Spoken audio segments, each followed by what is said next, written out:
പരിശുദ്ധ പരമ ദിവ്യകാരുണ്യത്തിന് നേരവും ആരാധനയും സ്തുതിയും പുകഴ്ചയും ഉണ്ടായി. ജീവിതത്തിന്റെ വിവിധ ദുരന്ത മുഖങ്ങളിലായിരുന്നു കൊണ്ടാണ് നമ്മളും കൃപാസനത്തിലോട്ട് കടന്നു വന്ന് മരിയൻ ഉടമ്പടിയെടുത്ത് പ്രാർത്ഥിച്ചുകൊണ്ട് ജീവിതം വിശുദ്ധീകരിച്ച് ദൈവകൃപയെ നോക്കി പാർക്കുന്നത്. ഈ ധ്യാനം നയിക്കുവാൻ പോകുന്ന കൃപാസനത്തിന്റെ സ്ഥാപക ഡയറക്ടറായ ബഹുമാനപ്പെട്ട VP ജോസഫ് അച്ഛനെ ദൈവപിതാവിന്റെ കരങ്ങളിൽ സമർപ്പിച്ച് നമുക്ക് ഒരു നിമിഷം മൗനമായിട്ട് പ്രാർത്ഥിക്കാം. 2015 മുതൽ കൃപാസനത്തിൽ വന്ന് മരിയൻ ഉടമ്പടി എടുത്തു പോയിട്ടുള്ള ഓരോ മക്കളെയും പ്രത്യേകമായിട്ട് ഈ അൾത്താരയിൽ സമർപ്പിച്ച് പ്രാർത്ഥിക്കാം. 2020 മുതൽ ഓൺലൈനായി ലോകത്തിന്റെ വിവിധ ഭൂഖണ്ഡങ്ങളിലായിരുന്നു കൊണ്ട് ഉടമ്പടിയെടുത്ത് പ്രാർത്ഥിക്കുന്ന ഓരോ മക്കളുടെയും നിയോഗങ്ങളെ പ്രത്യേകമാം വിധം ഈ അൾത്താരയിൽ സമർപ്പിച്ച് ഒരു നിമിഷം പ്രാർത്ഥിക്കാം. എല്ലാ മക്കളെയും മരിയൻ പ്രത്യക്ഷീകരണത്തിന്റെ സാക്ഷികളാക്കി ഉയർത്തണമേ എന്ന് നമുക്ക് മൗനമായിട്ട് പ്രാർത്ഥിക്കാം. ഒപ്പം തന്നെ ഈ ധ്യാനത്തിന്റെ എല്ലാ ഭൗതിക സാഹചര്യങ്ങളെയും അൾത്താരയിൽ സമർപ്പിച്ച് ഒരു നിമിഷം പ്രാർത്ഥിക്കാം. ഒരിക്കൽ കൂടെ നാളിതുവരെ മരിയൻ ഉടമ്പടിയെടുത്ത് പ്രാർത്ഥിച്ചു പോയിട്ടുള്ള ഓരോ മക്കളുടെയും നിയോഗങ്ങളെ ഈ അൾത്താരയിൽ സമർപ്പിച്ചുകൊണ്ട് ദിവ്യകാരുണ്യനാഥനെ വരവേറ്റുകൊണ്ട് നമുക്ക് ഇരുകരങ്ങളും ഉയർത്തി ശക്തമായി ഹല്ലേലൂയ ഹല്ലേലൂയ മഹത്വം മഹത്വം ആരാധന ആരാധന അങ്ങയുടെ ശക്തി ഈ സമയം ഈ ആലയത്തിൽ പ്രകടമാക്കണമേ എന്ന് പ്രാർത്ഥിക്കുന്നു. അപ്പോസ്തല സമൂഹത്തോടൊപ്പം ദൈവമാതാവ് പ്രാർത്ഥിച്ചപ്പോ സഹിയോൻ മാളികയിൽ അഗ്നി അയച്ചതുപോലെ പരിശുദ്ധാത്മാവിനെ അയച്ചതുപോലെ ഞങ്ങളുടെ സമൂഹത്തിലേക്ക് നിന്റെ ശക്തി സാന്ത്വനം അയക്കണമേ എന്ന് പ്രാർത്ഥിക്കുന്നു. ഞങ്ങളെ പുതു സൃഷ്ടികളാക്കി നിന്റെ സാക്ഷികളാക്കി ഉയർത്തണമേ എന്ന് പ്രാർത്ഥിക്കുന്നു. ലോകത്തിന്റെ അതിർത്തികൾ വരെ സുവിശേഷത്തിന് സാക്ഷ്യം വഹിക്കുവാൻ ഞങ്ങളെ തിരഞ്ഞെടുത്ത് അഭിഷേകം ചെയ്യണമേ എന്ന് പ്രാർത്ഥിക്കുന്നു. ഹല്ലേലൂയ ഹല്ലേലൂയ മഹത്വം മഹത്വം ആരാധന ആരാധന ഹല്ലേലൂയ ഹല്ലേലൂയ ഹല്ലേലൂയ. ഞാൻ തന്നതല്ല, നിങ്ങൾ ഇപ്പോൾ പിടിച്ച മത്സ്യം കൊണ്ടുവരാൻ പറയും. അത് സ്വർഗാരോഹണത്തിന് മുമ്പ് പറഞ്ഞൊരു സംഭവമാണ്. എന്താണ് ഇപ്പോൾ പിടിച്ച മത്സ്യം? ടേക്ക് ദ വെടപ്പാട് ശ്രുതികട ഹല്ലേലൂയ യേശുവേ നന്ദി യേശുവേ സ്തുതി ഹല്ലേലൂയ ഹല്ലേലൂയ ഹല്ലേലൂയ ഹല്ലേലൂയ യേശുവേ നന്ദി ഹല്ലേലൂയ ഹല്ലേലൂയ ഹല്ലേലൂയ. കുമ്പിടും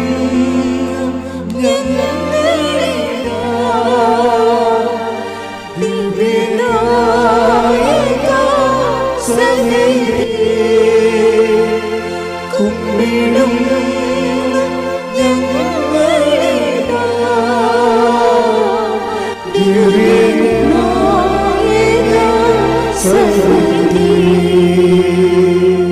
യോഹന്നാൻ 21:10 യേശു പറഞ്ഞു നിങ്ങൾ ഇപ്പോൾ പിടിച്ച മത്സ്യത്തിൽ കുറെ കൊണ്ടുവരുവിൻ. അതാണ് സ്വന്തം അനുഭവങ്ങൾ എന്ന് പറയുന്നത്. അത് നേരത്തെ അവിടെ കടൽക്കരയെ കണ്ടത് എന്താണ്? തിബേരിയസ് കടൽക്കരയിൽ കർത്താവ് നൽകിയ മത്സ്യങ്ങളെ ഈശോ അപ്പോസ്തലന്മാർക്ക് വേണ്ടി പാകപ്പെടുത്തി കൊടുക്കുന്ന ബ്രേക്ക്ഫാസ്റ്റാണ്. പക്ഷെ അവിടെ ചോദിക്കുന്നത് എന്താണ്? ഇത് നിങ്ങൾക്ക് മതിയാവുമായിരിക്കും, പക്ഷേ ഈശോയുടെ ഒരു അഭിരുചി എന്താണ്? നിങ്ങൾ സ്വന്തം കഠിനാധ്വാനം ചെയ്ത് നേടിയെടുത്ത സംഭവമില്ലേ, അതിന് ഈശോ അഡ്മയർ ചെയ്യുന്നത്. അതാണ് നിങ്ങൾ ഇപ്പോൾ പിടിച്ച മത്സ്യങ്ങളെ. ഈ ഇപ്പോൾ പിടിച്ച മത്സ്യങ്ങളുമാണ് 21:10. ഇതിനെയാണ് നമ്മൾ സ്വന്തം അനുഭവത്തിലൂടെ ദൈവത്തെ കണ്ടെത്തുമെന്ന് പറയുന്നത്. പല പല കാലങ്ങൾ കൽപ്പിച്ച് നൽകുന്നുണ്ട്. എന്തിനാണത്? അത് നിങ്ങളെ ചക്കാത്ത വിശ്വാസത്തിൽ ജീവിച്ച് മരിച്ചു പോകാതിരിക്കാൻ വേണ്ടിയാണ്. എന്തിനാണ്? സ്വന്തം അനുഭവത്തിലൂടെ ദൈവത്തെ കണ്ടെത്താൻ വേണ്ടി. കാലം നിങ്ങൾ എത്ര നല്ല മനുഷ്യരാകാം, മിടുക്കന്മാരാകാം, ദൈവത്തോട് അടുപ്പമുള്ളവരാകാം, ഡെയിലി കമ്മ്യൂണിക്കേറ്റഡാകാം, കുർബാന മുടക്കാത്തവരാകാം, പക്ഷേ പണി വരും എപ്പോഴായാലും. അതെപ്പോഴും ഓർത്തേക്കണം. നിങ്ങൾ പല ആൾക്കാരും കുർബാന മുടക്കാതിരിക്കണതും കുടുംബപ്രാർത്ഥന മുടക്കാതിരിക്കണത് എന്തിനാണ്? പിറക്കിടാവിനെ പട്ടി കടിക്കാതിരിക്കാനാണ്. നമുക്കൊരു പ്രശ്നം ഉണ്ടാകരുത്. അതാണ്. അങ്ങനെ പ്രശ്നം ഉണ്ടാവരുതെന്നുള്ള ഉദ്ദേശത്തിലാണ് നിങ്ങൾ ആധ്യാത്മിക ജീവിതം ക്രമീകരിക്കണമെങ്കിൽ അതൊരു നോൺസെൻസ് ഏർപ്പാടാണ്. എന്താ കാര്യം? ദൈവം അത് ഉദ്ദേശിക്കണില്ല. നിങ്ങൾ എത്ര വിശുദ്ധരാണോ, എത്ര ഡെയിലി കമ്മ്യൂണിക്കൻ്റ് ആണെങ്കിലും കർത്താവ് കാലം മാറ്റിത്തരും. നമുക്ക് പരിചയമില്ലാത്തൊരു കാലം വരും എപ്പോഴായാലും. അതെല്ലാവരും അഭിമുഖീകരിക്കേണ്ടതാണ്. ഈ രക്ഷായാത്രയിൽ ജോസഫിനെ അറിയാത്ത അധികാരി. Take the word of God. ശ്രദ്ധിക്കട്ടെ. ഹല്ലേലൂയ ഹല്ലേലൂയ ഹല്ലേലൂയ ഹല്ലേലൂയ. യേശുവേ നന്ദി. ഹല്ലേലൂയ ഹല്ലേലൂയ. നീ വരൂ കാരുണ്യമേ, നീ വരൂ കാരുണ്യമേ, നീ വരൂ കാരുണ്യമേ, നീ വരൂ കാരുണ്യമേ. ജീവിതം നിന്റെ കാരുണ്യമേ, ജീവനേ നിന്റെ കാരുണ്യമേ. അപ്പോസ്തല പ്രവർത്തനങ്ങൾ 7:18. ജോസഫിനെ അറിയാത്ത ഒരു രാജാവ് അവിടെ അധികാരത്തിൽ വന്നു. കാലം മാറണം കണ്ടില്ലേ? ജോസഫ് പ്രധാനമന്ത്രിയായിരുന്നു. അവിടുത്തെ എല്ലാ സമ്പത്തിൻ്റെയും അധിപനായിരുന്നു. അയാൾക്കൊരു കുഴപ്പമില്ല. അയാൾ സഹോദരങ്ങളെല്ലാം സന്ധിച്ചു, അപ്പനെ സന്ധിച്ചു, വംശത്തെ സ്നേഹിച്ചു, മിടുക്കനായി ജീവിച്ചു. പക്ഷേ ഇത്രയും വൃത്തിമേനോട് ജീവിച്ചെങ്കിലും ദൈവത്തിൻ്റെ കൽപ്പിതങ്ങൾ എന്താണ്? അവിടെ നിന്ന് ഓരോരുത്തർക്കും ഓരോ കാലം കൽപ്പിച്ച് നൽകുന്നു. എന്തിനാണത്? നിത്യത. എന്താണ്? ഞാൻ ഉള്ളിടത്ത് എൻ്റെ സേവകനും ഉണ്ടായിരിക്കും. യോഹന്നാൻ 12:26. എന്നെ ശുശ്രൂഷിക്കാൻ ആഗ്രഹിക്കുന്നവൻ എന്നെ അനുഗമിക്കട്ടെ. അപ്പോൾ ഞാൻ ആയിരിക്കുന്നിടത്ത് എൻ്റെ ശുശ്രൂഷകനും ആയിരിക്കും. എന്നെ ശുശ്രൂഷിക്കുന്നവനെ പിതാവ് ബഹുമാനിക്കും. അപ്പൊ കേസ് കെട്ട് പിതാവിൻ്റെ അടുത്ത് എത്തി, നിത്യത വരെ എത്തിയെന്ന് അർത്ഥം. ക്ലിയർ അല്ലേ? പിതാവെന്ന് പറഞ്ഞ പണിയാണ് ബൈബിളിൽ. എന്താണ്? എത്തേണ്ട സ്ഥലത്ത് യാത്ര എത്തിയെന്നർത്ഥം. യേശു എത്തിയ സ്ഥലത്ത് നമ്മൾ എത്തുകയാണ്. യേശു എത്തിയ സ്ഥലത്ത് എവിടെയാണ്? പിതാവിൻ്റെ അടുത്താണ് അല്ലേ? അവിടെ എന്നെ സ്നേഹിക്കുന്നവനെ എൻ്റെ പിതാവ് മാനിക്കുമെന്ന് പറഞ്ഞാൽ പിതാവ് അവിടെ വന്ന് അവിടെ കക്ഷിയായി. അപ്പോൾ നമ്മളെവിടെ എത്തിയിരിക്കണത്? എന്നെ അനുഗമിക്കുന്നവൻ എന്നെ സേവിക്കുന്നവൻ എന്നെ അനുഗമിക്കട്ടെ. ആരാണ് അനുഗമിക്കേണ്ടത്? എന്നെ അനുഗമിക്കണവൻ സ്വന്തം കുരിശെടുക്കട്ടെ. കണ്ട, ഈ കുരിശൻ നിത്യതയുമായിട്ടാണ്. കുരിശൊരു പാലമാണ്. ഭൂമിയിൽ നിന്ന് നിത്യതയിലേക്ക് നീട്ടി വെച്ചിരിക്കുന്ന പാലമാണ് കുരിശ്. കൈയടിച്ച് ശ്രദ്ധിക്കട്ടെ. ഹല്ലേലൂയ.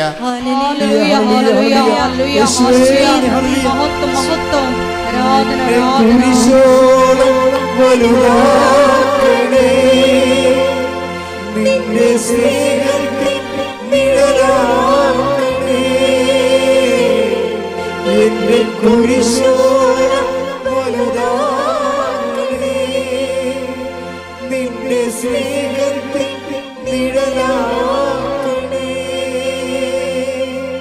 ഇതാണ് നമുക്ക് ലഭിക്കാനിരിക്കുന്ന മഹത്വം എന്ന് പറയണത്. ലഭിക്കാനിരിക്കുന്ന മഹത്വത്തെക്കുറിച്ചാണ് തുലനം ചെയ്യുമ്പോൾ ഇന്നത്തെ കുരിശ് നിസ്സാരമാണ്. അതാണ് ദൈവം സൃഷ്ടിച്ചത് എല്ലാം നല്ലതാണെന്ന് പറയണത്. എന്താ കാര്യം? കുരിശായിട്ടാണ് ഫീൽ ചെയ്യണമെങ്കിലും ഇത് നമ്മളെ എത്തിക്കണേ എവിടെയാണ്? പിതാവിൻ്റെ അടുത്തേക്ക് എത്തിക്കുകയാണ്. മനസ്സിലായില്ലേ? അതെപ്പോഴും നമ്മൾ ശ്രദ്ധിക്കണം. അപ്പം അതുകൊണ്ട് തന്നെയാണ് ഈശോ ഈ വിഷയം ചെയ്യുമ്പോൾ ഈശോ കോംപ്രമൈസ് ഇല്ലാത്തത്. എന്താണ്? അതായത് എന്നെക്കാളുപരി നിത്യത വരെയാണ് ഈ യാത്ര പോണത്. നമ്മൾ പിതാവിൻ്റെ അടുത്തേക്ക് പോവുകയാണ്. അത് നിങ്ങൾക്കൊരു കാര്യമാക്കാത്തത് കൊണ്ടാണ് നിങ്ങളെ എന്നേക്കാളുപരി നിങ്ങളെ മറ്റുള്ളവരെയൊക്കെ സ്നേഹിക്കുന്നതിൻ്റെ കാരണം. അപ്പം നിത്യത നിങ്ങൾ അംഗീകരിക്കണില്ല എന്നാണ് ഈ പറയണത്. അത് ഐ ഡോണ്ട് വാണ്ട് എന്ന് പറയും. അതെടുത്ത് എന്നേക്കാളുപരിയായിട്ട് എടുത്ത് ശ്രദ്ധിക്കട്ടെ. ഹല്ലേലൂയ ഹല്ലേലൂയ ഹല്ലേലൂയ. യേശുവേ നന്ദി. ഹല്ലേലൂയ ഹല്ലേലൂയ ഹല്ലേലൂയ ഹല്ലേലൂയ ഹല്ലേലൂയ ഹല്ലേലൂയ. യേശുവേ ആരാധന ആരാധന ആരാധന. യേശുവേ നന്ദി. മഹത്വം മഹത്വം മഹത്വം മഹത്വം. ആബാ ആബാ പിതാവേ, അങ്ങ് മാത്രമേ ഞങ്ങൾക്കു ദൈവം. അങ്ങേ അൾത്താരതന്നിൽ ഞങ്ങൾ ഞങ്ങളർപ്പണം ചെയ്യുന്നു സർവം. ആബാ ആബാ പിതാവേ, അങ്ങ് മാത്രമേ ഞങ്ങൾക്കു ദൈവം. അങ്ങേ അൾത്താരത്തിൽ ഞങ്ങളർപ്പണം ചെയ്യുന്നു സർവം. മത്തായി 10:37 10:37 എന്നേക്കാൾ അധികം എന്നേക്കാൾ അധികം പിതാവിനെയോ മാതാവിനെയോ സ്നേഹിക്കുന്നവൻ എനിക്ക് യോഗ്യനല്ല. എന്നേക്കാൾ അധികം പുത്രനെയോ പുത്രിയെയോ സ്നേഹിക്കുന്നവനും എനിക്ക് യോഗ്യനല്ല. അതെന്ത്? ഞാൻ ഇരിക്കുന്നിടത്ത് എൻ്റെ സേവകനും ഉണ്ടായിരിക്കും. എൻ്റെ സേവകനെ, എന്നെ ശുശ്രൂഷിക്കുന്നവനെ പിതാവ് മാനിക്കുമെന്ന് പറഞ്ഞില്ലേ? അപ്പം ഞാൻ ഇരിക്കുന്നിടം എന്ന് പറയണത് ഈ നിത്യതയാണ്. നിത്യതയേക്കാൾ ഉപരി കാലികമായ വിഷയങ്ങൾക്ക് പ്രാധാന്യം കൊടുത്താൽ I don't want you to be a Christian. സംഭവം എനിക്ക് ഐ ഡോണ്ട് വാണ്ട് എന്ന് പറഞ്ഞാൽ എന്താണ്? അതായത് നിത്യതയേക്കാൾ ഉപരി, അതാണ് എന്നേക്കാൾ ഉപരി, നിത്യതയേക്കാൾ ഉപരി പിന്നെന്താണ്? കാലികമായ വിഷയങ്ങൾ, ടെമ്പറൽ തിങ്സിന് പ്രാധാന്യം കൊടുക്കുന്നവർ ദൈവത്തിന് അഭികാമ്യരല്ല. ഐ ഡോണ്ട് വാണ്ട് എന്ന് പറയും. അത് ദൈവം വെച്ച് പൊറപ്പിക്കത്തില്ല. ഒന്നാം പ്രമാണത്തിനെതിരായിട്ട് വരും. അത് മോസസിനോട് പോലും ദൈവം കർക്കശ്യം കാണിച്ചത് ഈ ഒരു സബ്ജക്റ്റിലാണ്. മോസസ് ഒത്തിരിയേറെ മോസസിനെ കുറിച്ച് അയാളുടെ അങ്ങനെയുള്ള ജീവിതകാരം പറയണത്, മോസസ് ചരിത്രത്തിൽ ഇല്ലെങ്കിൽ നമുക്കൊരാൾ ഒരു മോസസിനെ സൃഷ്ടിക്കേണ്ടി വരുമെന്നാണ് പറയണത്. അത്രയ്ക്ക് പെർഫെക്റ്റ് ലീഡറാണ്. ഈ ലീഡറിന് ഒരു പ്രാവശ്യം കാലൊതച്ച് പോയി. ലീഡർ തലമറന്ന് എണ്ണ തേച്ച് ഒരു ദിവസം. എന്താ കാര്യം? ലീഡർ മലമുകളിൽ ദൈവതിരുസന്നിധി പോയിട്ട് ഇറങ്ങി വന്നപ്പോൾ ജനമെല്ലാം കൂടി കൊടുത്ത കാളക്കുട്ടിയെ, സ്വർണത്തിൻ്റെ കാളക്കുട്ടിയെ ദൈവമാണെന്ന് പറഞ്ഞ് ആരാധിച്ച്. അപ്പോൾ ദൈവം ഇവനെ ചോപ്പ് ചെയ്ത് കളയാൻ പോവുകയാണ്. കാര്യം ഇനി മുന്നോട്ടുള്ള പോക്കെന്ന് പറയണത് ഇങ്ങനെ ഇതുപോലെയുള്ള താറാവിനൊക്കെ പനി പിടിച്ച് കഴിഞ്ഞാൽ ഉള്ള കുഴപ്പം എന്തായിരിക്കും? കുട്ടനായിട്ട് താറാവിനെ വളർത്തണം കണ്ടിട്ടില്ല ആൾക്കാർ. അപ്പോൾ അവർ താറാവിന് ഒരു പനി പിടിച്ച് കഴിഞ്ഞാൽ, ഒരു താറാവിന് പനി പിടിച്ച് കഴിഞ്ഞാൽ അയാൾ ആ താറാവുകാരൻ എന്ത് ചെയ്യും? ആ താറാവിനെ പൊക്കിയെടുത്തിട്ട് പെടലിഞ്ഞിരിച്ചിട്ട് എറിഞ്ഞ് കളയും. എന്താ കാര്യം? ബാക്കി എല്ലാത്തിനും അല്ലെ പനി പിടിക്കും. അതുകൊണ്ട് മോസസ് എന്ന് പറയുന്നത് അപ്പം തന്നെ ആളെ തലവെട്ടി കളയും. എന്താ കാര്യം? അത് കണ്ട് പഴയ നിയമത്തിൽ കർക്കശ്യമില്ലേ? എന്താണ്? അതായത് കണ്ടാമിനേഷൻസ് കയറിക്കഴിഞ്ഞാൽ ആ സമൂഹം എന്തിനു വേണ്ടിയാണ് ഈ സമൂഹത്തിനെ ഈജിപ്തിൻ്റെ അടിമത്തിൽ നിന്ന് കൊണ്ടുവന്നത്? ഈ 10-12 പേര് പിഴച്ചുപോയത് കാരണം, ഇവന്മാർ കാരണം മൊത്തം സമൂഹം വീണ്ടും പഴയ അടിമത്തത്തിലേക്ക് പോകും. അതുകൊണ്ട് അവിടെ വെച്ച് തന്നെ പണി കൊടുക്കും. അപ്പോൾ ദൈവം ഈ സാധനത്തിനെ അവസാനിപ്പിക്കാൻ പോയിരുന്നു. അപ്പോൾ എന്ത് ചെയ്ത്? മോസസ് ദൈവത്തിൻ്റെ കാര്യം കെട്ടി വീണിട്ട് പറഞ്ഞ്, നീ ഒരിക്കലും ഈ ജനത്തെ നശിപ്പിക്കരുത്.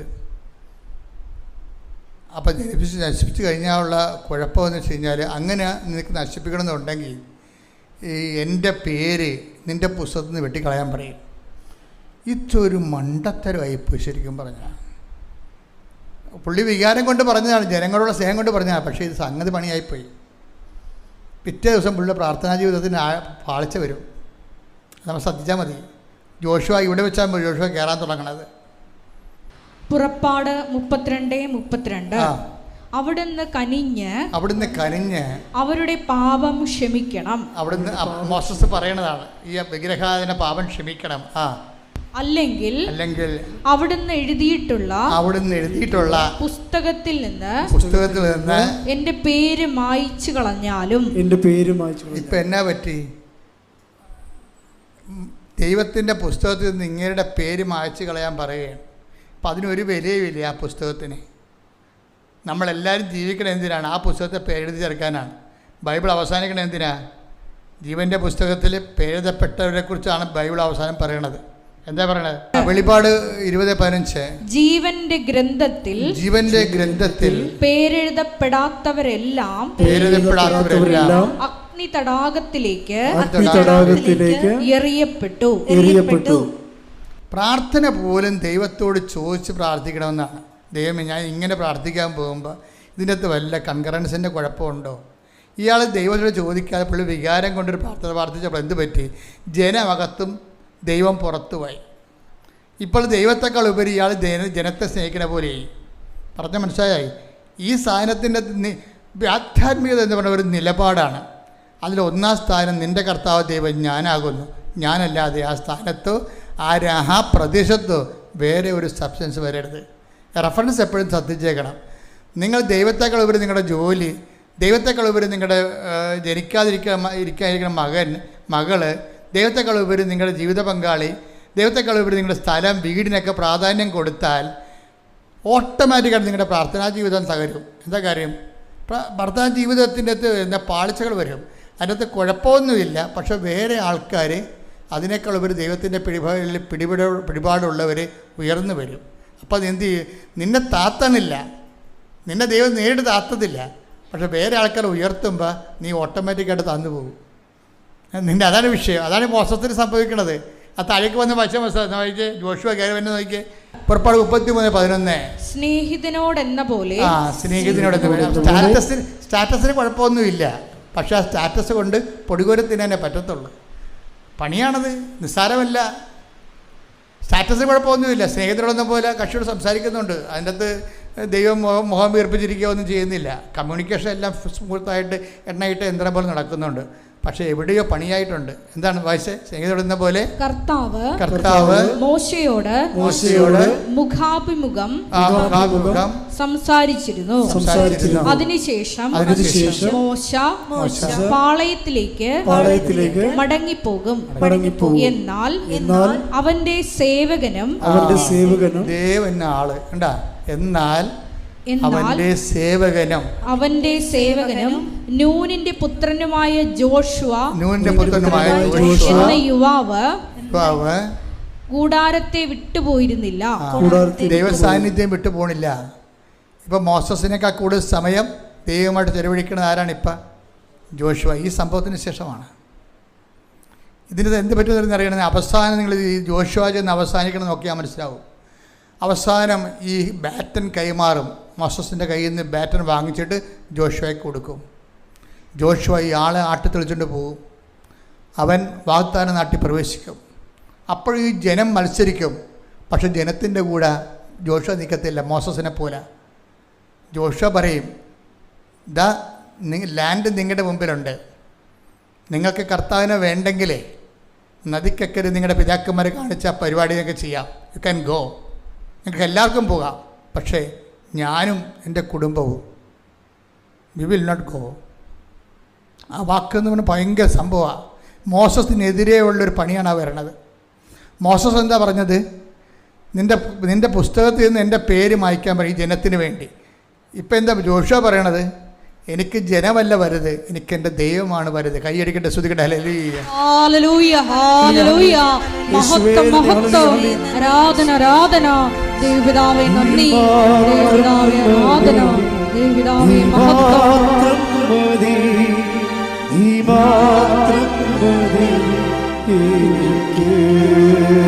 ഒരുമിച്ച് പാടുക. യേശു മാത്രം മതി, യേശു മാത്രം മതി എനിക്ക്.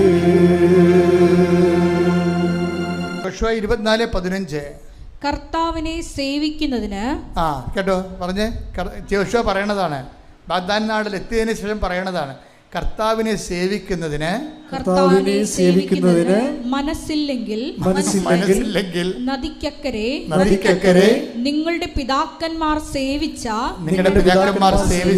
ദേവന്മാരെയോ നിങ്ങൾ വസിക്കുന്ന നാട്ടിലെ അമോര്യരുടെ ദേവന്മാരെയോ ആരെയാണ് സേവിക്കുക എന്ന് ഇന്ന് തന്നെ തീരുമാനിക്കുവിൻ. ഞാനും എന്റെ കുടുംബവും കർത്താവിനെ സേവിക്കും. ശ്രുതികട്ടെ. ഹല്ലേലൂയ, ഹല്ലേലൂയ, ഹല്ലേലൂയ, ഹല്ലേലൂയ.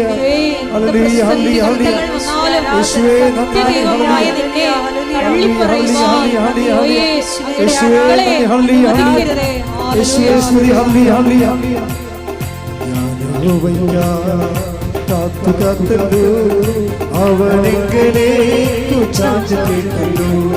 ഞാൻ കാത്തു കാത്തല്ലോ, അവനെങ്കിലേക്കു ചാഞ്ചു കേട്ടല്ലോ. നാശകരമാ കുഴിയിൽ നിന്നും കുഴഞ്ഞ ചേറ്റി നിന്നും കയറ്റി. നാശകരമാ കുഴിയിൽ നിന്നും കുഴഞ്ഞ ചേറ്റി നിന്നും കയറ്റി. ഹല്ലേലൂയ ഹല്ലേലൂയ ഹല്ലേലൂയ ഹല്ലേലൂയ. മഹത്വവും ജ്ഞാനം സ്തോത്രവും ബഹുമാനം ശക്തിയും ബലവും യേശുവിന്.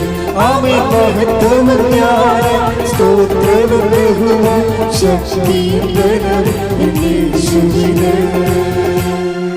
ചില ആൾക്കാർ ഉടമ്പടിയിൽ അവരുടെ കാര്യങ്ങൾ നടന്നില്ല എന്നുണ്ടെങ്കിൽ അവർ പ്രവർത്തനത്തിനുമൊക്കെ മാന്യം കാണിക്കും. നിങ്ങൾ മാന്യം കാണിക്കുമ്പോൾ ഉണ്ടാകുന്നൊരു പ്രശ്നം എന്ന് പറയണത് ഈ ജോഷുവയും മോസസും തമ്മിലുള്ള റിലേ പോലെ ഇരിക്കും. ബാറ്റിനറിയാതെ കൈമാറിപ്പോവും. കാര്യം എപ്പോഴും നമ്മൾ ശ്രദ്ധിക്കണം. ഒരു കാര്യം നടന്നില്ലെങ്കിലും നിങ്ങൾ ആ കാര്യത്തിനേക്കാൾ ഉപരി എന്തു ചെയ്യണം? ദൈവത്തിന് പ്രാധാന്യം കൊടുത്തിട്ട് അവൻ്റെ വചനമനുസരിച്ചുകൊണ്ട് കാര്യം നടക്കാത്ത ചില കാര്യങ്ങളുണ്ടാകും. ഞാൻ നിങ്ങളോട് പറഞ്ഞിട്ടുണ്ട് അല്ലേ? ഇപ്പോൾ 20% നടക്കാത്ത കാര്യങ്ങളുണ്ടാകും. അതിനെ നമ്മൾ കുരിശെന്ന് പറയണത്. ആ കുരിശിനെയാണ് നമ്മൾ കർത്താവിൻ്റെ കൂടെ അനുഗമിക്കാൻ വേണ്ടി എടുത്തിട്ട്, ഞാനുള്ളിടത്തിൻ്റെ പിതാവ് ഉണ്ടായിരിക്കും, ഞാനുള്ളിടത്തിൻ്റെ സേവനുണ്ടായിരിക്കും, എന്നെ സേവിക്കുന്നതിന് പിതാവ് മാനിക്കുമെന്ന് പറയണത് ഈ കുരിശാണ് നമ്മളെ നിത്യതയിൽ എത്തിക്കണത്. അത് എത്തിക്കുന്ന കൊണ്ട് തന്നെ നടക്കാത്ത കാര്യങ്ങൾ ചിലത് വന്നു കഴിഞ്ഞാൽ നിങ്ങൾ അതിൻ്റെ പേരിൽ ദൈവമായിട്ട് വഴക്കിടാനോ പ്രാർത്ഥന കുറക്കാനോ തീരുമാനിക്കരുത്. അത് വലിയ അബദ്ധങ്ങൾ ഉണ്ടാക്കും. പ്രാർത്ഥിക്കുക, കർത്താവായ ദൈവമേ, എൻ്റെ ജീവിതത്തിലെ ദൈവഹിതം പോലെ ഏൽപ്പിച്ചു നൽകുന്ന കൽപ്പിച്ചു നൽകുന്ന ദൈവവിളികളെ ദൈവസ്നേഹത്തോടെ സ്വീകരിക്കുവാനും നിത്യതയ്ക്കുള്ള ആസ്തിയായി സ്വരുക്കൂട്ടിക്കൊണ്ട് ജീവിതത്തിന്റെ സങ്കടങ്ങളെ സന്തോഷത്തോടെ സമീപിക്കുവാൻ സുവിശേഷത്തിന്റെ അഭിഷേകം സാക്ഷിയുടെ ജീവിത അവസ്ഥകളെ എനിക്ക് നൽകണമേ. ശ്രദ്ധിക്കട്ടെ.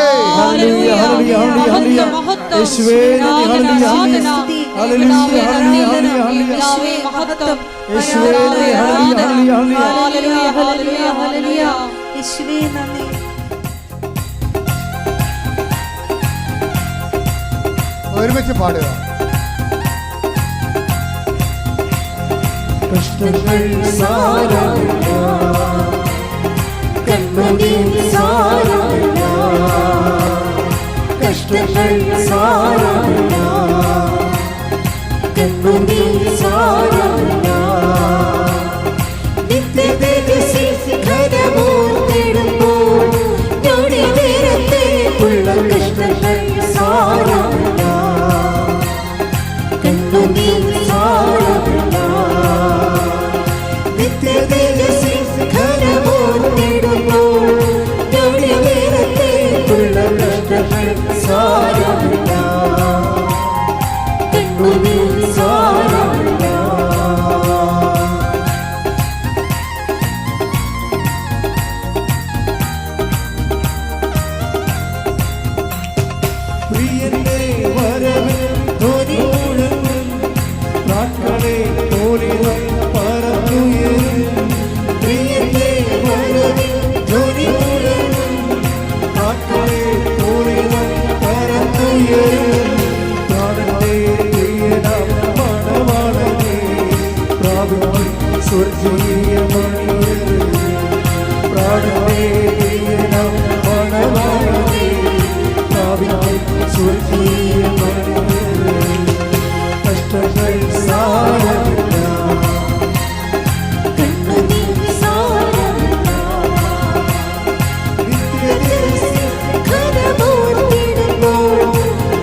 പരിശുദ്ധ പരമദിവ്യകാരുണ്യത്തിന് എന്നേരവും ആരാധനയും സ്തുതിയും പുകഴ്ചയും ഉണ്ടായിരിക്കട്ടെ.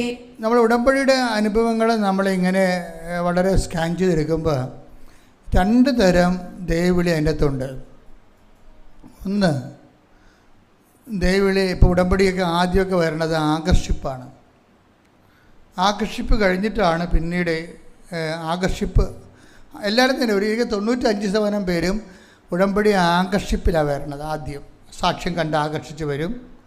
ചില ആൾക്കാർ പറയണ കണ്ട് ആകർഷിച്ച് കാണും, പത്രത്തിലെ സാക്ഷ്യം കണ്ട് ആകർഷിക്കും, അങ്ങനെ ആകർഷിച്ച് വരും. ഇതിനകത്തുള്ള ഇപ്പം ഞങ്ങളുമൊക്കെ ദൈവവിളിയിലേക്ക് ആകർഷിപ്പുണ്ട്, കർത്താവ് അത് പറഞ്ഞിട്ടുണ്ട്. പിന്നെ ഉണ്ട് ചിലത് കൽപ്പിക്കപ്പെടും. 2 2 സംഭവം. ചില ആൾക്കാർ ആകർഷിച്ച് വരുന്ന ആൾക്കാർ ഇപ്പോൾ കഴിഞ്ഞ ദിവസങ്ങളിൽ ഒരു സാക്ഷ്യം ഉണ്ടായി. ഒരു ചേച്ചി, ആ ചേച്ചിയുടെ വരുന്ന ജെസ്സി പീറ്റർ, അവരൊരു സ്കൂൾ അധ്യാപികയാണ്. ജെസ്സി പീറ്റർ ഈ ആലപ്പുഴ ജില്ലക്കാരത്തിയാണ്. പക്ഷേ കൃപാസനത്തിലൊന്നും വരത്തില്ല. വരേണ്ട ഒരു ആവശ്യം അവർക്ക് വന്നില്ല. അതുകൊണ്ടാണ് അവർ വരാതിരുന്നത്. നല്ല ദൈവവിശ്വാസിയൊക്കെയാണ്. ഡെയിലി കുർബാനക്കൊക്കെ പോണ കക്ഷിയാണ്. പക്ഷേ ഒരു ദിവസം 4 പ്രാവശ്യം ഇവരുടെ മൊബൈൽ താഴെ വീണ്. ഒരു ദിവസം 4 പ്രാവശ്യം ഇവരുടെ മൊബൈൽ താഴെ വീണ്. രാവിലെ വൈകുന്നേരം ഉച്ചയ്ക്ക് കേട്ട് വീണു. എപ്പോൾ എടുക്കുമ്പോഴും യൂട്യൂബിൽ ഇവർ താഴെ വീണ മൊബൈൽ എടുക്കുമ്പോൾ അതിനകത്ത് യൂട്യൂബിൽ കൃപാസന മാതാവിൻ്റെ ഫോട്ടോയുമായിട്ടാണ് പൊങ്ങി വരുന്നത് ഈ മൊബൈൽ. എന്ത് പരിപാടിയാണെന്ന് നമുക്കറിയാൻ പറ്റില്ല. 4ാമത്തെ പ്രാവശ്യം ഇത് കണ്ടപ്പോൾ ഇവർ ശ്രദ്ധിച്ച്, എടാ ഇത് ഞാൻ രാവിലെ മുതൽ താഴെ വീഴുന്നുണ്ട്, ഇത് വീഴുമ്പോഴൊക്കെ പൊങ്ങി വരുന്നത് കൃപാസനം മാതാവാണല്ലോ. അപ്പോൾ അവൾ മാതാവിന് പറഞ്ഞ, മാതാവ് എന്നെ വിളിക്കണമെന്നൊക്കെ മനസ്സിലായി, ഞാൻ നാളെ വന്ന് ഉടമ്പടി എടുത്തോളാം എന്ന് പറയും. എന്നെ വിളിക്കണമെന്നൊക്കെ മനസ്സിലായി. അപ്പോൾ തന്നെ ആകർഷണം എന്ന് പറയണത്, അവർ വന്ന് ഉടമ്പടി എടുത്ത് അവിടെ സാക്ഷ്യം നമ്മൾ ഇട്ടിട്ടുണ്ട്, നല്ല സാക്ഷ്യമാണ്. ഇതുപോലെ നിങ്ങൾക്കൊക്കെ ഒരു ആകർഷിപ്പുണ്ടാകും. ഓരോ തരത്തിലുള്ള അവരുടെ വിഷയം എന്ന് പറയണത് അവർക്ക് ഭയങ്കര അവർ ഡെയിലി പള്ളിയിലൊക്കെ പോകുന്നുണ്ടെങ്കിൽ അവർക്ക് ഭയങ്കര അങ്കലാപ്പാണ്.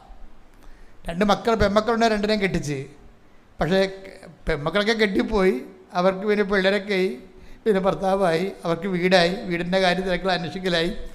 പക്ഷേ കട മുഴുവനും കുടുംബത്തിനായി. ഇതിപ്പോൾ എല്ലാവർക്കും ഉണ്ട് ഈ പരിപാടി. നമ്മൾ കടവും വിലയും മേടിച്ചൊക്കെ പെൺപിള്ളേരൊക്കെ പഠിപ്പിക്കും, അവർക്കെല്ലാം കഴിക്കും, അവർ ജോലി കിട്ടി പോകും. അവർ ഈ രാജ്യം വിട്ട് പോകുകയാണെങ്കിൽ പിന്നെ അവിടെ വീട് മേടിക്കണം, അവർക്ക് കാറ് മേടിക്കണം. നമ്മൾ വിളിക്കുമ്പോൾ അവർ പറയും, പപ്പായും മമ്മിയും അവിടെ നാട്ടിലെ വീട് വിറ്റിട്ട് ഞങ്ങളുടെ കൂടെ വാ, ഞങ്ങൾ നോക്കിക്കൊള്ളാമെന്ന് പറയും. പണിയായിരിക്കും. ഈ അണ്ണന്മാരെല്ലാം അങ്ങനെ ചെയ്യിക്കണം. ഇപ്പം നമ്മളെ ചിട്ടി പിടിച്ചും വട്ടി പിടിച്ചും ബാങ്കിൽ നിന്നും പോയി പട്ടാക്കി പറഞ്ഞൊക്കെ കാശുണ്ടാക്കി ഇവർക്ക് കൊടുത്തിട്ട് അവരെ പഠിക്കാൻ വിട്ട് കഴിഞ്ഞാൽ പിന്നെ എന്ത് ചെയ്യും? അവർക്ക് ജോലി വേണ്ടേ? അവർ ജോലിക്ക് വേണ്ടി ശ്രമിച്ചു. അപ്പം അതിനൊക്കെ നല്ല ലക്ഷങ്ങൾ ചിലവാണതേ. അതിനുശേഷം അവർക്ക് പിന്നെ കല്യാണമായി, അതിനും ചിലവാണ്. അതും കഴിഞ്ഞപ്പോൾ എന്ത് പറ്റി? പിന്നെ അവർ അവിടെ പോയിട്ടുണ്ടെങ്കിൽ അവർക്ക് പിന്നെ വാടക വീടുമ്പം പറയും, മമ്മി ഭയങ്കര വാടകയാണ്, ഒരു 3 ദിവസം കൊല്ലത്തെ വാടക ഉണ്ടെങ്കിൽ നമുക്ക് വീട് മേടിക്കാൻ പറ്റും. അപ്പം മമ്മി പറയും, നിങ്ങൾ മേടിക്കുന്നത് മക്കളെ പറയാം. ശരിയല്ലേ സംഭവം? മക്കൾ അവിടെ നിന്ന് ലോൺ എടുത്ത് മേടിക്കും. അപ്പം 40 ലക്ഷം 80 ലക്ഷം 3 കോടി 4 കോടിയൊക്കെയാണ് വരണത്. അവസാനം കോടിയൊക്കെ ആയിരിക്കും. അവരവിടെ കോടി അവിടെ ഇരിക്കും. ഇവിടുന്ന് പോകാൻ പറ്റുക? ഇങ്ങോട്ട് വരാൻ പറ്റത്തില്ല, കാശില്ല. അങ്ങോട്ട് പോകാൻ പറ്റണമെങ്കിൽ മമ്മിക്ക് ഇവരെ പഠിപ്പിച്ചതിൻ്റെ ലോൺ ഇപ്പോഴും കിടപ്പുണ്ട്. കേരളം ഭയങ്കര, അതായത് നിങ്ങൾ എന്നെ കേൾക്കുന്ന പഠിച്ചു പോയ മക്കളുണ്ടെങ്കിൽ ഓർക്കണം, നിങ്ങളെ മാതാപിതാക്കന്മാർക്ക് പണി തന്നിട്ടാണ് കടലിൽ നിന്ന് കയറിയിരിക്കണം പലരും. അറിയത്തില്ല, മാതാപിതാക്കന്മാർക്ക് ഇത് പണി കിട്ടിയിട്ടില്ല, അറിഞ്ഞിട്ടില്ല, മാതാപിതാക്കന്മാരും അറിഞ്ഞിട്ടില്ല ഈ സംഭവം. ആത്മാർത്ഥമായിട്ട് പണിതിട്ടാണ് ഇവർ പോയിരിക്കുന്നത്. അതിൻ്റെ അകത്തൊരു 50% പേര് മാതാപിതാക്കന്മാർ നോക്കുന്നുണ്ട്, 50% പേര് നോക്കണില്ല. ഈ നെടുമ്പാശ്ശേരിയിൽ പറന്നാൽ ഒരു 5000 മീറ്റർ പറന്ന് കഴിയുമ്പോൾ പൊക്കത്തിലാകുമ്പോൾ തന്നെ നിങ്ങളുടെ കാര്യത്തിൽ സ്വാഹ. പിന്നെ മൈൻഡ് സെറ്റ് എല്ലാം മാറും. പിന്നെ അവിടെ ജീവിത രീതി മാറും, ചിന്താ പദ്ധതികൾ മാറും, ലൈഫ് സ്റ്റൈൽ മാറും. നമ്മളൊക്കെ ഒരു പുറംപോക്കുകാരും പഴഞ്ചന്മാരും ഒക്കെ ഇട്ടവരാണ്. തമസമല്ല, ലൈഫ് നിങ്ങൾക്ക് അറിയത്തില്ല. നിങ്ങൾ അവിടെ പോയി ഇപ്പോൾ എല്ലാവരും പാസ്പോർട്ട് എടുത്ത് വെച്ചിട്ടുണ്ടേ. മകളെ പ്രസവിക്കുമെന്ന് പറഞ്ഞുകൊണ്ട് പാസ്പോർട്ട് എടുത്ത് വെച്ചേക്ക്. മകൾ പോകുമ്പോൾ പിറ്റേയാഴ്ച പോയി പാസ്പോർട്ട് എടുക്കുന്ന ആൾക്കാരുണ്ട്. പിറ്റേയാഴ്ചത്തിന് പോയി പാസ്പോർട്ട് എടുക്കും.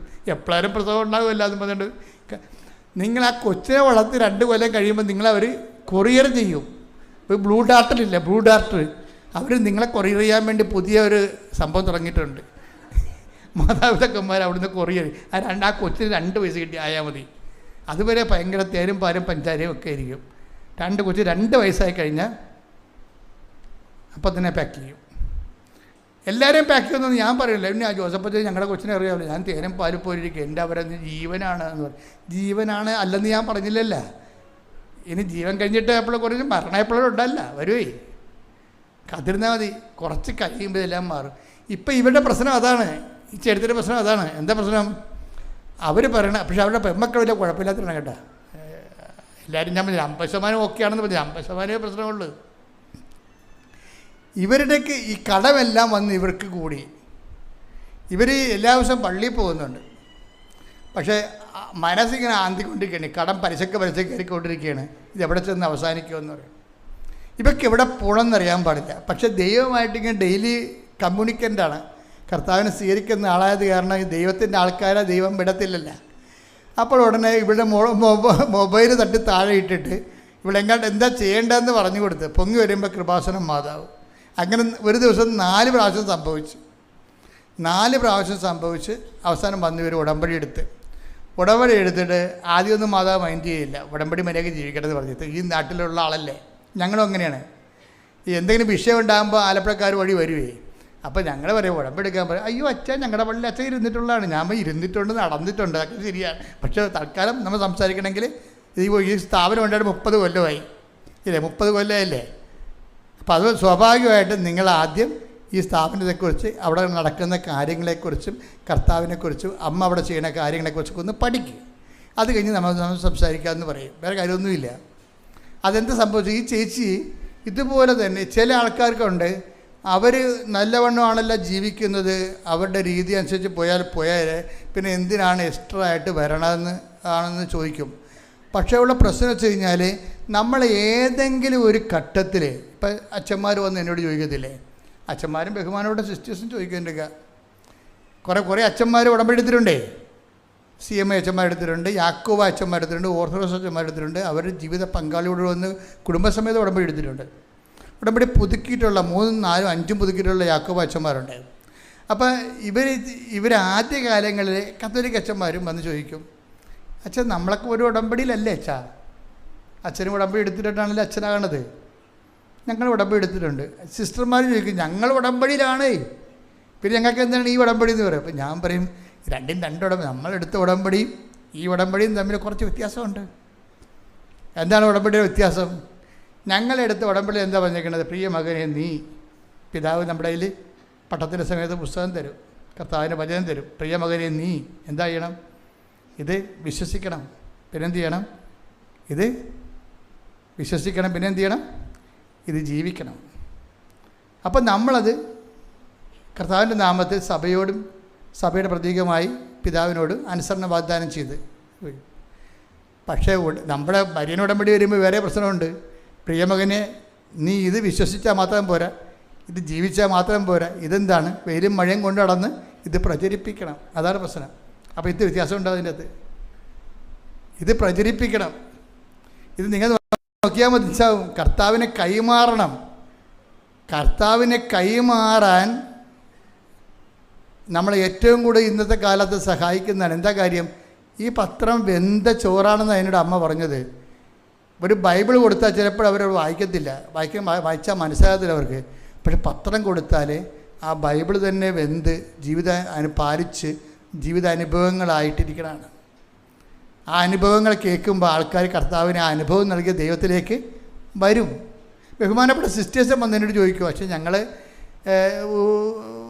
ഞങ്ങളെന്താണ്, ഞങ്ങളുടെ കാരിസം അനുസരിച്ച്, സഭയുടെ കാരിസം അനുസരിച്ച് ഞങ്ങൾ ഇത് ചെയ്തതല്ലേ? ഒബീഡിയൻസ്, ചാസ്റ്റിറ്റി, പോവർട്ടി, ദാരിദ്ര്യം, പിന്നെ എന്താണ്? അനുസരണം, ദാരിദ്ര്യം, അനുസരണം, പിന്നെ കന്യാവ്രതം. ഇത്രയും കാര്യങ്ങൾ ഞങ്ങൾ എടുത്തിട്ടല്ലേ? അതേ ഉടമ്പടിയല്ലേ? അതല്ലേ ഉടമ്പടി. അപ്പോൾ ഞാൻ പറയും, സിസ്റ്ററെ അതൊക്കെ ശരിയാണ്, പക്ഷെ കർത്താവ് വേറെ ഒരു വാതിൽ തുറന്നു വെച്ചിട്ടുണ്ട്, ഒരു അപകടവാതിൽ. എന്താണത്? നിങ്ങളുടെ ഈ കാര്യത്തിന് പുറത്ത് വിശിഷ്യ നിങ്ങൾ എന്താണ് ചെയ്യണത്, അതിലാണ് മാർക്ക്. അല്ലെ 5:46 എടുത്ത് ശ്രുതികട്ടെ. ഹല്ലേലൂയ ഹല്ലേലൂയ ഹല്ലേലൂയ ഹല്ലേലൂയ. യേശുവേ നന്ദി, യേശുവേ സ്തുതി. ഹല്ലേലൂയ. യേശുവേ ആരാധന ആരാധന. ഹല്ലേലൂയ. മത്തായി 5:46 ആ, നിങ്ങളെ സ്നേഹിക്കുന്നവരെ നിങ്ങൾ സ്നേഹിച്ചാൽ നിങ്ങളെ സ്നേഹിച്ചവരെ നിങ്ങൾ സ്നേഹിച്ചാൽ നിങ്ങൾക്ക് എന്ത് പ്രതിഫലമാണ് ലഭിക്കുക? നിങ്ങൾക്ക് എന്ത് പ്രതിഫലമാണ് ലഭിക്കുക? ചുങ്കക്കാർ പോലും ചുങ്കക്കാർ പോലും അത് തന്നെ ചെയ്യുന്നില്ലേ? അത് തന്നെ ചെയ്യുന്നില്ലേ? സഹോദരങ്ങളെ മാത്രമേ സഹോദരങ്ങളെ മാത്രമേ നിങ്ങൾ അഭിവാദനം ചെയ്യുന്നുള്ളുവെങ്കിൽ നിങ്ങൾ അഭിവാദനം ചെയ്യുന്നുള്ളൂ. വിശേഷവിധിയായി എന്താണ് നിങ്ങൾ ചെയ്യുന്നത്? എന്താണ് നിങ്ങൾ ചെയ്യുന്നത്? വിജാതീയരും അതായത് ഈ കാരിസത്തിന് പുറത്ത് നമ്മൾ ചെയ്ത ഉടമ്പടിക്ക് പുറത്ത് ഈ വിശേഷ വിധിയായി ചെയ്യുന്നതിലാണ് ഉടമ്പടി ഫയറാകണത്. അതെല്ലാവരും മനസ്സിലാക്കണം. ഇതിൻ്റെ വെടിമരുന്നിരിക്കണം അവിടെയാണ്. ഇന്ന് വെടിമരുന്നിരിക്കണം. ഒരു ഉടമ്പടി പെട്ടെന്ന് ഫയറാക്കണമെങ്കിൽ വിശേഷ വിധിയായി ചെയ്യാനുള്ള ഓപ്ഷൻസ് കണ്ടുപിടിക്കണം. പ്രത്യേകമായിട്ട് നമ്മൾ സാധാരണ ആൾക്കാർ ചെയ്യുന്നതിനേക്കാളും സാധാരണ ഉടമ്പടിക്കാർ ചെയ്യുന്നതിനേക്കാളും എക്സ്ട്രാ ആയിട്ട് എന്താ പ്രശ്നം വെച്ച് കഴിഞ്ഞാൽ ഈ കൽപ്പിക്കപ്പെട്ട എല്ലാം ചെയ്താൽ അയാളെക്കുറിച്ച് അണ്ടർ എസ്റ്റിമേറ്റ് ചെയ്യണം. കണ്ടിട്ടില്ലേ ബൈബിള് 17 എടുത്തേ.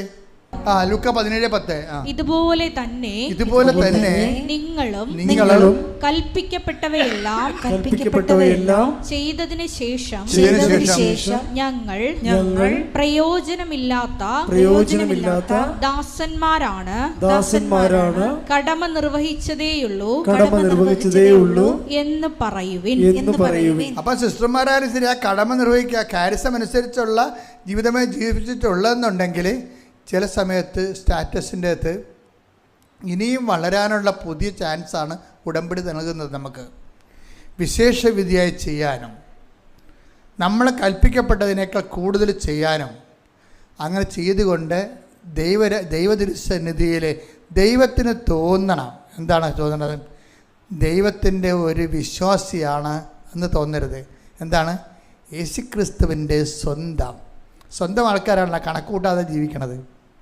സ്വന്തം ആൾക്കാർ അല്ലേ കണക്ക് കൂട്ടാതെ യേശുക്രിസ്തുവിൻ്റെ സ്വന്തവും ഇല്ലേ? റോമ എടുത്ത് 1:6 ശ്രുതിക്കട്ടെ. ഹല്ലേലൂയ ഹല്ലേലൂയ ഹല്ലേലൂയ ഹല്ലേലൂയ. യേശുവേ നന്ദി. ഹല്ലേലൂയ ഹല്ലേലൂയ. റോമ 1:6 യേശുക്രിസ്തുവിന്റെ സ്വന്തമാകാൻ വിളിക്കപ്പെട്ടിരിക്കുന്ന നിങ്ങളും അവരിൽ ഉൾപ്പെടുന്നു. അപ്പൊ നമ്മുടെ വിളി എന്ന് പറഞ്ഞാൽ എന്താണ്? യേശുക്രിസ്തുവിന്റെ സ്വന്തമാകാൻ. അപ്പൊ ഈ സ്വന്തമാകാൻ വിളിക്കുമ്പോഴേ അവർ കണക്ക് കയ്യിൽ ചെയ്ത് നോക്കിയല്ല ചെയ്യണത്, കൽപ്പിക്കപ്പെട്ടതല്ല ചെയ്യണത്. ദാസനാണ് കൽപ്പിക്കപ്പെട്ട ചെയ്യണത്. സ്വന്തം ആൾക്കാർ കണക്ക് നോക്കാതെ ചെയ്യും. ഇങ്ങനെ ദൈവത്തെ കണക്ക് നോക്കാതെ സ്നേഹിക്കാൻ ഒരു ജീവിത രീതി രൂപപ്പെടുത്തി എടുക്കുകയാണ് ഉടമ്പടി. ശ്രുതികട്ടെ. ഹല്ലേലൂയ ഹല്ലേലൂയ ഹല്ലേലൂയ ഹല്ലേലൂയ ഹല്ലേലൂയ. മഹത്വം മഹത്വം ആരാധന ആരാധന ഹല്ലേലൂയ ഹല്ലേലൂയ ആരാധന പിതാവേ മഹത്വം പിതാവേ ആരാധന ഹല്ലേലൂയ.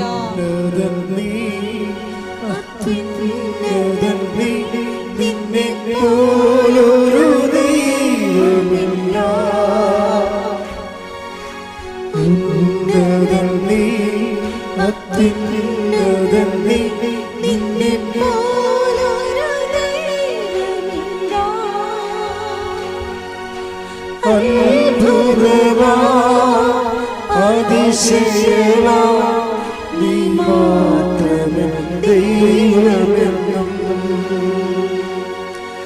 അത്ഭുതമാ അതിശയവാ നീ മാത്രമേ ദൈവമെന്നും. പരിശുദ്ധ പരമദിവ്യകാരുണ്യത്തിന് ആരാധനയും സ്തുതിയും പുകഴ്ചയും ഉണ്ടായിരിക്കട്ടെ. ഈ സ്വന്തമായ സംഭവം എന്ന് വരുമ്പോഴാണ് നമ്മൾ ആകർഷിച്ചതും കൽപ്പിക്കപ്പെട്ടതും പോലെ രണ്ടായിട്ട് വരണത്. ചില കാര്യങ്ങൾ ദൈവത്തിൻ്റെ പേരിൽ ദൈവഹിതം പോലെ നമ്മൾ ദൈവത്തിൻ്റെ മകൾ എന്ന രീതിയിൽ ദൈവരാജ്യത്തിന് വേണ്ടി സഭയ്ക്ക് വേണ്ടിയും ചില വിഷയങ്ങൾ നമ്മൾ ദൈവം കൽപ്പിച്ചതുപോലെ നമ്മൾ ഏറ്റെടുക്കും. അതാണ് ഏൽപ്പിച്ച ജോലി എന്ന് പറയണത്. കർത്താവ് പറഞ്ഞില്ലേ, പിതാവേ അങ്ങനെ ഏൽപ്പിച്ച ജോലി ഞാൻ പൂർത്തിയാക്കിയില്ലല്ലോ. വിശ്വസ്തത കാണിച്ചതിനാണ് ഈശോ അങ്ങനെ പറഞ്ഞത്. ഈശോ പൂർത്തിയാക്കിയില്ല, നമുക്കറിയാമല്ലോ. 10 ദിവസമൊക്കെ ഓരോരുത്തർ എത്തിയിട്ടില്ല, ജസ്റ്റ് ഒറ്റ കൊടുക്കാൻ പോണതേ ഉള്ളൂ. അവരുടെ ജീവിതം തീർന്ന് ഇനി വരാൻ പോണ ഈ കർത്താവിൻ്റെ ഗെത്സമനി പ്രാർത്ഥനയ്ക്ക് ശേഷം ഉണ്ടാകാൻ പോകുന്ന ബോംബ് പൊട്ടലെന്ന് പറയുന്നത് വല്ലാത്ത ബോംബ് പൊട്ടലാണ്. എന്താണ്? 10 ദിവസം തള്ളി പറയാൻ പോകുന്നു, യുവദാസ് ഒറ്റ കൊടുക്കാൻ പോണ്, മർക്കോസ് തുണിയില്ലാണ്ട് ഓടാൻ പോണ്, എന്തെല്ലാം പരിപാടികളാണ് വരാൻ പോണത്.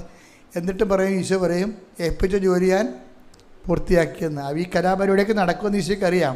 പക്ഷേ ഈശോയെ സംബന്ധിച്ചിടത്തോളം എന്തെല്ലാം നടന്നാലും ഈശോ ഏറ്റെടുത്ത ജോലി അവസാന നിമിഷം വരെ വിശ്വസ്തതയാണ് ചെയ്തത്.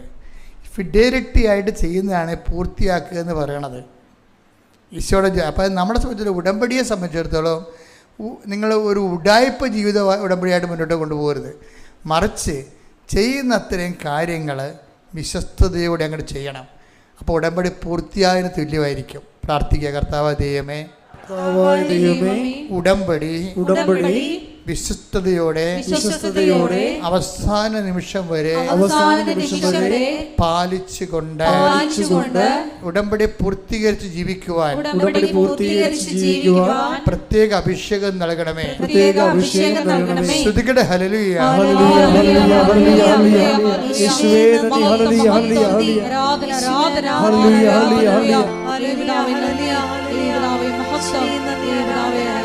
ഉടമ്പടി പ്രാർത്ഥനയിൽ ഉടനടി പരിഹാരമേകും.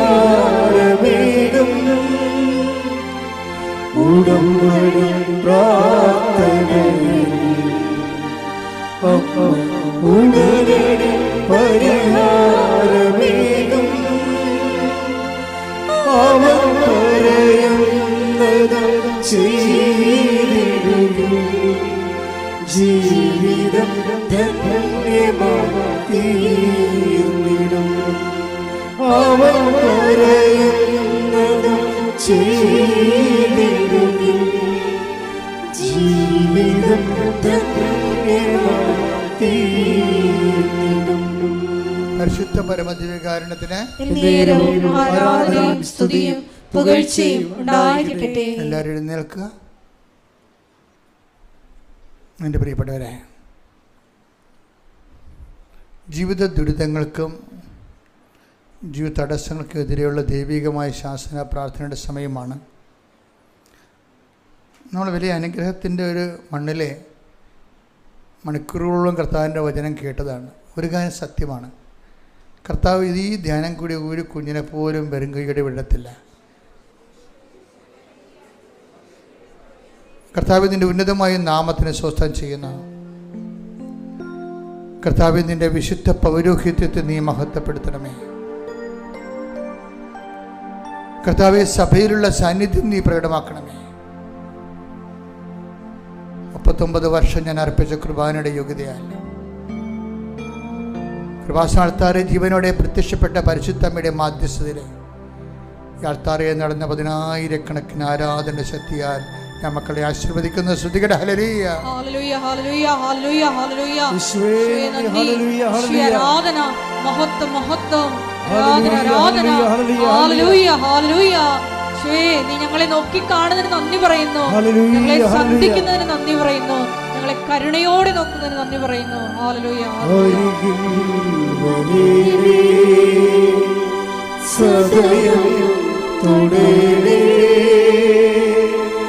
സുഖമായി എൻ്റെ ഉള്ളം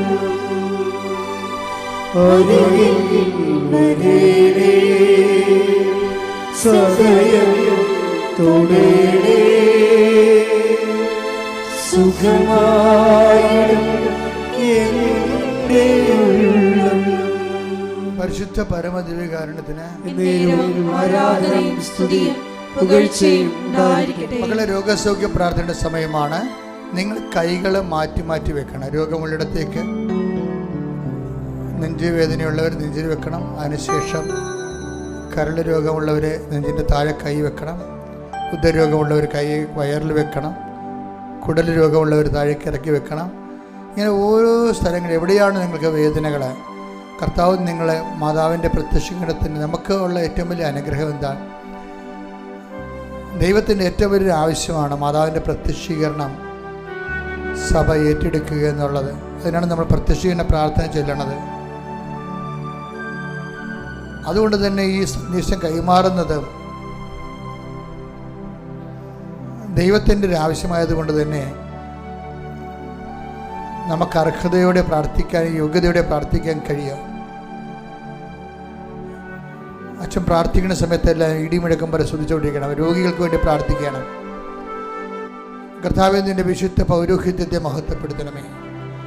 കർത്താവേ, നിന്റെ തിരുമറുപാടുന്ന വലത്തുകര, ആണിപ്പഴുതാറുന്ന അത്ഭുതകര അങ്ങനെ മക്കളുടെ ശിരസിൽ വെക്കണേ പ്രാർത്ഥിക്കുന്നു. ഉച്ചമുതൽ ഉള്ളങ്കാല വരെ കർത്താവിൻ്റെ രക്തം പടരട്ടെ. എല്ലാ കൊശങ്ങളിലും പേശികളിലും കർത്താവിൻ്റെ രക്തം പടരട്ടെ. കർത്താവേ, കരൾ രോഗികളെ സ്പർശിക്കണമേ. കർത്താവേ, സ്പൈനക്കോഡിന് അസുഖമുള്ളവരെ, സ്പിൻകടത്തിന് വേദനയുള്ളവരെ, സിസ്റ്റുള്ളവരെ, മുഴകളുള്ളവരെ കർത്താവേ സ്പർശിക്കണമെന്ന് പ്രാർത്ഥിക്കുന്നു. കണ്ണിന് കാഴ്ച കുറവുള്ളവരെ സ്പർശിക്കണമേ. കർത്താവ്, മൂക്കിന് ഇൻഫെക്ഷൻ ഉള്ളവരെ സ്പർശിക്കണേ പ്രാർത്ഥിക്കുന്നു. ചെവി കേൾവി കുറവുള്ളവരെ പ്രാർത്ഥിക്കുന്നു. തൊണ്ടയിൽ വേദനയുള്ളവരെ, തൊണ്ടയിൽ സിസ്റ്റുള്ളവരെ, തൈറോയ്ഡ് രോഗികളെ, ടോൺസെറ്റ് രോഗികളെ കർത്താവേ നിന്റെ തിരുമറുപാടുന്ന വലത് കർത്താവ് സ്പർശിക്കണേ പ്രാർത്ഥിക്കുന്നു. ഈശോയെ, കിഡ്നി രോഗികളെ സ്പർശിക്കണേ കർത്താവേ. പാങ്ക്രിയാസ് രോഗികളെ സ്പർശിക്കണേ കർത്താവേ. PCOD രോഗികളെ സ്പർശിക്കണേ കർത്താവേ. ശ്വാസകോശ രോഗികളെ സ്പർശിക്കണേ കർത്താവേ. ക്യാൻസർ രോഗികളെ സ്പർശിക്കണേ കർത്താവേ. ഉച്ച മുതൽ ഉള്ളംകാല് വരെ കർത്താവിൻ്റെ രക്തം പടരട്ടെ. എല്ലാ കൊശങ്ങളിലും പേശികളിലും കർത്താവിൻ്റെ രക്തം പടരട്ടെ. 39 വർഷം അർപ്പിച്ച കൃപാന്റെ യുഗതയാൽ അസ്ഥിരോഗങ്ങൾ, അസ്ഥി ഉരുക്കങ്ങൾ, അണ്ടാശയ രോഗങ്ങൾ, ഗർഭാശയ രോഗങ്ങൾ, ഹെർണിയ രോഗങ്ങൾ യേശുവിൻ്റെ നാമത്തിൽ മാറിപ്പോകട്ടെ. ശ്രുതികട്ടെ. ഹല്ലേലൂയ, ഹല്ലേലൂയ, ഹല്ലേലൂയ. എല്ലാ രോഗങ്ങളും സുഖപ്പെട്ടുകൊണ്ട് അങ്ങയുടെ നാമത്തെ ആരാധനയിലൂടെ വീണ്ടും വീണ്ടും മഹത്വപ്പെടുത്തണമേ. ഹല്ലേലൂയ, ഹല്ലേലൂയ. മഹത്വം, മഹത്വം, ആരാധന, ആരാധന. ഹല്ലേലൂയ, ഹല്ലേലൂയ, ഹല്ലേലൂയ. യേശുവേ നന്ദി, യേശുവേ ആരാധന. ഹല്ലേലൂയ, ഹല്ലേലൂയ. മഹത്വം, മഹത്വം, ആരാധന, ഹല്ലേലൂയ, ഹല്ലേലൂയ.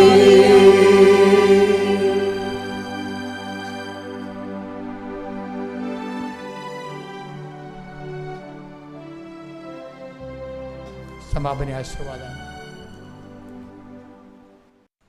ഒരിക്കൽ കൂടി മരിയൻ ഉടമ്പടിയിൽ സമർപ്പിച്ചിരിക്കുന്ന എല്ലാ വിഷയങ്ങളും, ഒപ്പം തന്നെ നമ്മുടെ ജീവിതത്തെ ഇപ്പോൾ നൊമ്പരപ്പെടുത്തുന്ന വിഷയങ്ങളും ദൈവമാതാവിൻ്റെ മധ്യസ്ഥതയിൽ ദിവ്യകാരുണ്യ സന്നിധിയിൽ നമുക്ക് പ്രത്യേകമായിട്ട് സമർപ്പിച്ച് പ്രാർത്ഥിക്കാം. അപ്പം തന്നെ ഈശോയെ, ഞങ്ങളെ തന്നെ പരിത്യജിച്ച് കുരിശുമെടുത്ത് നിൻ്റെ പിന്നാലെ വരുവാനുള്ള വലിയ അഭിഷേകം ഞങ്ങൾക്ക് തരണമേ എന്ന് പ്രാർത്ഥിക്കുന്നു. ഇന്ന് വചനത്തിൽ വെളിപ്പെട്ട് കിട്ടിയതുപോലെ എല്ലാം പരിത്യജിച്ച് നിന്നെ അനുഗമിക്കുമ്പോൾ, നിന്നെ ശുശ്രൂഷിക്കുമ്പോൾ, നീ ആയിരിക്കുന്നിടത്ത് ശുശ്രൂഷകനും ആയിരിക്കുമെന്ന വലിയ വചന വെളിപാടിനെ അനുസ്മരിച്ചുകൊണ്ട് ദൈവപിതാവേ, ഞങ്ങളുടെ ഉടമ്പടി യാത്രയെ ആശീർവദിക്കണമേ എന്ന് പ്രാർത്ഥിക്കുന്നു. എടുത്തിരിക്കുന്ന ഉടമ്പടിയെ ഏറ്റെടുത്ത് പുഷ്പമണിയിക്കണമേ എന്ന് പ്രാർത്ഥിക്കുന്നു. Hallelujah, hallelujah. നമുക്ക് ശിരസ്സ് നമിച്ച് ദിവ്യകാരുണ്യനാഥൻ്റെ ആശീർവാദം സ്വീകരിക്കാം.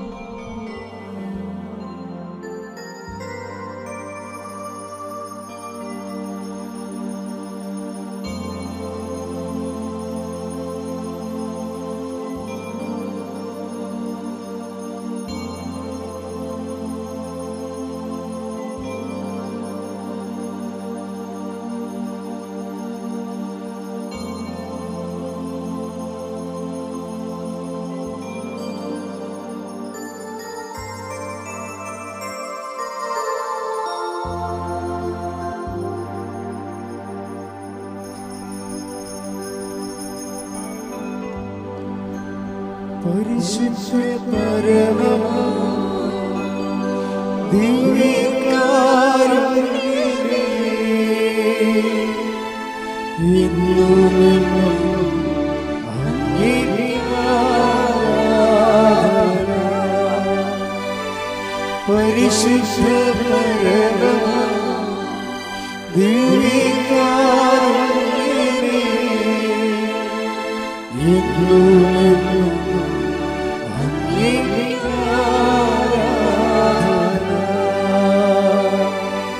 പരിശുദ്ധ പരമ ദിവ്യകാരുണ്യമേ, എന്നുമെന്നും അങ്ങേക്കാരാധന.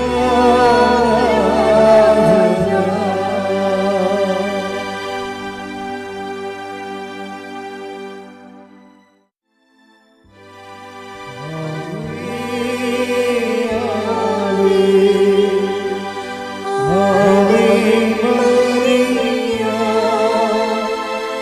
ആവേ ആവേ ആവേ